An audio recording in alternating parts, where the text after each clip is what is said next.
garçon Gigi, bonne et heureuse année 2025. N'oubliez pas de vous faire plaisir avec mon lien ou mon code de réduction d'achat sur AliExpress. Selon l'article que vous choisissez, vous avez droit à une réduction allant de 2 à 80%.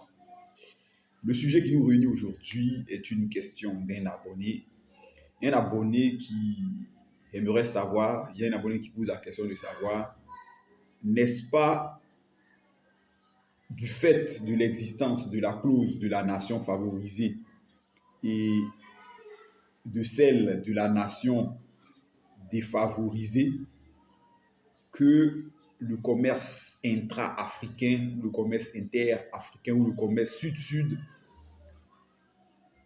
n'est pas développé. Donc, n'est-ce pas parce que j'avais réalisé un numéro ici où j'avais dit que à la fin du mois ou bien à la fin d'une certaine période, vos États, avec les certificats d'origine des différentes exportations, établissaient leur balance de paiement et pouvaient solliciter des nations industrialisées ou des nouveaux pays, mais surtout des nations industrialisées, donc des nations de l'hémisphère nord, pour les aider soit à boucler, on va dire comme ça, leur budget de fin de mois ou à lancer un projet de développement du pays.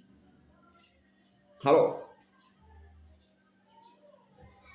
j'aime beaucoup, il y a un livre que j'ai lu, bon, c'est une encyclopédie, je n'ai même pas pu la finir.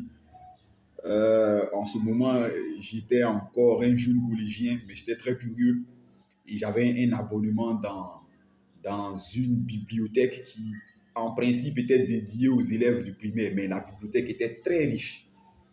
Elle était plus riche et mieux organisée que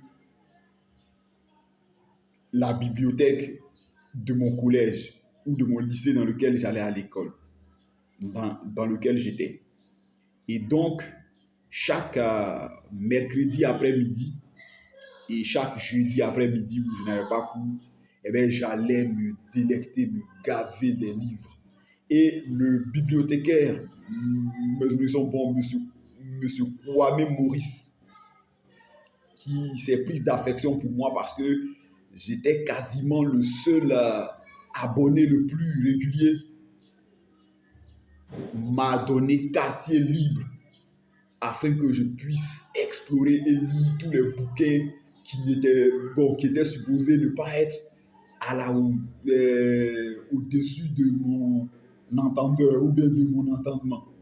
Et là-dedans, j'ai trouvé un beau livre qu'on a d'un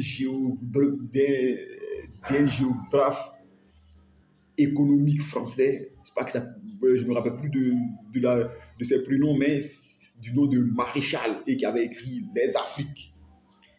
Alors, dans le livre Les Afriques, il présentait que, à l'aide de données statistiques, mathématiques, d'un découpage des échanges, qu'il existait des Afriques. C'est-à-dire, à l'intérieur de l'Afrique, tous les pays ne sont pas liés, ne sont pas logés à la même enseigne, c'est-à-dire n'ont pas le même niveau de développement. Voilà pourquoi l'ONU, à travers la CNUSED, même dit qu'il y a des pays moins avancés, il y a des pays avancés, mais non pas de pays émergents et autres. Donc, ces différents classements-là montrent que en Afrique, il y a, et dans le monde, c'est-à-dire dans le monde, dans l'ex-monde sous-développé, il y a des niveaux de développement. Bien évidemment, pour parler comme un ami, deux personnes qui se disputent ou qui se débattent à cotiser 25 francs pour acheter une galette ne peuvent pas tous les deux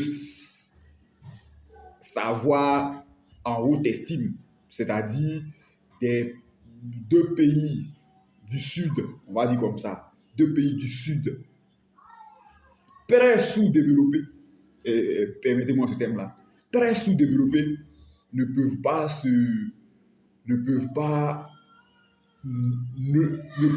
donner des faveurs comme entre deux pays du Sud avec des niveaux de développement différents. C'est en cela que, sans vouloir faire de politique, c'est en cela que l'immersion ou l'émergence des BRICS, qui regroupent l'ensemble des pays sous-développés, et également le petit mouton noir de l'Europe, qui est la Fédération de Russie, ont décidé de conjuguer les efforts pour mettre en place ce nouveau, ou bien, oui, ce nouveau espace économique, mais ce nouvel acteur de change, et ce nouvel acteur économique que sont les BRICS, et que sont les BRICS avec leur banque au développement qui octroie des prêts, bon, en tout cas qui participent à des projets, pour montrer que de plus en plus, les développements sud-sud se développent parce que à l'intérieur des pays sud-sud, tous les pays ne sont pas logés à la même enseigne. Par exemple, l'Égypte n'est pas logée à la même enseigne que le Niger. Donc, l'Égypte peut ne pas grandement contribuer financièrement, mais l'Égypte peut aider. Ainsi de suite. Voilà pourquoi, par exemple, à l'intérieur de l'espace CEDEAO, il existe un tarif commun, c'est-à-dire un tarif commun pour permettre à certaines marchandises provenant d'autres États d'entrer dans d'autres en franchise de douane, c'est-à-dire sans dédouanement ou bien avec un dédouanement ou bien avec des droits de douane forfaitaires, qu'il existe un tarif extérieur. Donc, c'est-à-dire cet ensemble économique peut discuter de vive voix avec d'autres grands acteurs économiques dans le sud, tels que l'Inde, que j'ai cité, la Chine, le Brésil. Alors, les clauses des nations favorisées aux nations défavorisées ne sont pas que pécuniaires. Elles peuvent être également en nature, c'est-à-dire un pays subit une situation de famine ou de disette, un autre pays se cotise pour lui envoyer de la nourriture. On peut par exemple recevoir du sucre. On peut par exemple recevoir du sucre brésilien qui est l'un des dons les plus phares. On peut par exemple recevoir du riz indien ou du maïs indien, des machines agricoles de Chine. Voilà, parce que pour la petite histoire, moi, dans la tête, par exemple, de mes parents et de mes proches les plus âgés, un Chinois a 3 spécialités. Il sait planter du riz, il sait faire du menthlatum chinois et accessoirement, il a une cuisine bizarre qu'on dit qui est à base de vers de terre. Mais pourquoi cette perception-là est faite par mes parents de l'ancien temps? Mais c'est parce que, par exemple, au développement agricole ou bien au perfectionnement de la riziculture, dans notre pays, en Côte d'Ivoire, la Chine y est pour quelque chose parce que la Chine a envoyé des ingénieurs agronomes avec des espèces ou des variétés de riz chinois qui ont été acclimatés ici. La Chine nous a par exemple aidé à développer la riziculture en bas-fond, qu'on appelle la riziculture irriguée. Donc, vous voyez que c'est vrai que c'est très alléchant parce que demander de l'aide des États-Unis, ça peut être de l'aide en nature également que les gars font. Ils peuvent nous envoyer du riz américain, ou bien ils peuvent nous envoyer du soja. Mais ils peuvent aussi là-dessus, vous parlez comme un gars, mettre là-dessus de l'argent pour qu'on essaie de faire la popote pour manger. Donc, cette perception que tu as peut-être entre 2 pays les moins avancés, mais à toujours, nous savons que je vous ai déjà parlé des avantages comparatifs qui font qu'un pays a une spécialité supérieure à un autre pays. C'est-à-dire, par exemple, le Burkina Faso et le Mali, par exemple, sont des pays enclavés. Donc, l'État de Côte d'Ivoire leur fait une faveur, par exemple, en leur donnant des docks, en leur donnant des quais, où les bateaux devant envoyer des marchandises vers le Burkina Faso déchargent et la Côte d'Ivoire procède à la réexpédition de cette marchandise-là, comme par exemple un coût forfaitaire. Tout ça, ce sont des clauses de nations favorisées parce que comme je vous l'ai dit, il existe des Afriques, il existe des pays en voie de développement, mais des pays sous-développés. Tous les pays sous-développés ne sont pas au même niveau. Et depuis l'an 2000, depuis l'an 2000, mais qui a commencé avec depuis les années 80, mais avec le pic de l'année 90, avec l'émergence des pays. Bon, maintenant, c'est un peu comme, c'est-à-dire quand tu as un peu d'argent, tu commences à être courtisé par ceux qui en ont assez pour rejoindre leur club, bien que tu sois le bon petit dernier. Et des pays tels que la Corée du Sud, tels que la Thaïlande, Taïwan, la Chine, tout ça ont acquis un certain niveau de développement. Ce sont des pays du Sud et ce sont des pays qui se réclament toujours du Sud parce que être considéré comme un pays, par exemple, venant du Sud, ça donne le droit, par exemple, à pouvoir faire des expéditions de marchandises à des coûts bas parce qu'on suppose que ceux-là, ils n'ont pas l'argent, ils ne peuvent pas payer les frais. Et des pays tels que la Chine utilisent bien ça. L'Inde, bon, tous, tous les pays d'Asie utilisent bien ça à leur avantage. Ils sont très malins, ces gars-là. Donc, on a l'Afrique du Sud ici, on a certains pays du Maghreb qui ont des niveaux de développement assez élevés. Donc, les coopérations sud-sud existent. Il y a des échanges, il y a des clauses même de nations favorisées à nations défavorisées dans les échanges des pays sud-sud.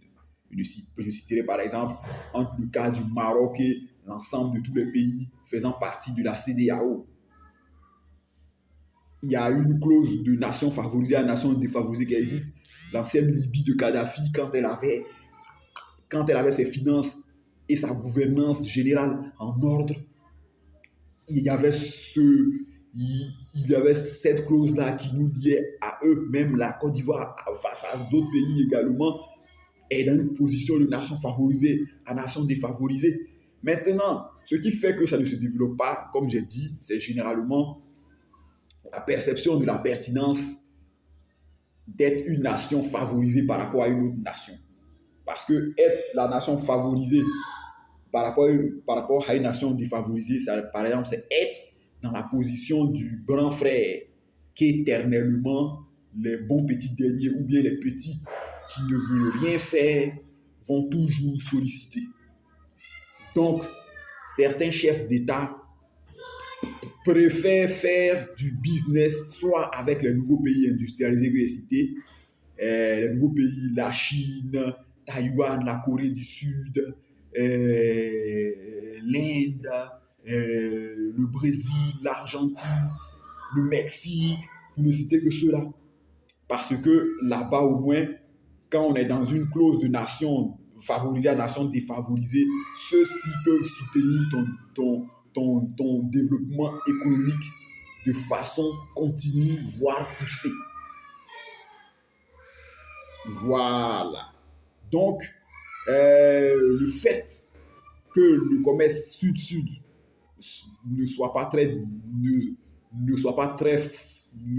développé, mais quand on parle de commerce sud-sud, c'est-à-dire le commerce intra-africain surtout ne soit pas très développé, est dû au choix des gouvernants, des gouvernements. Si c'est un gouvernement qui juge bon que c'est préférable qu'on fasse du business avec les États de l'hémisphère nord ou bien les États du nord, c'est-à-dire les anciens pays industrialisés parce que là-bas il y a plus d'avantages, on va le faire. Si c'est quelqu'un qui est point de développement sud-sud, eh bien on va coopérer d'abord avec les gars de notre espace et également on va coopérer avec les nouveaux pays industrialisés. Aujourd'hui, regroupés sous l'acronyme BRICS. Voilà.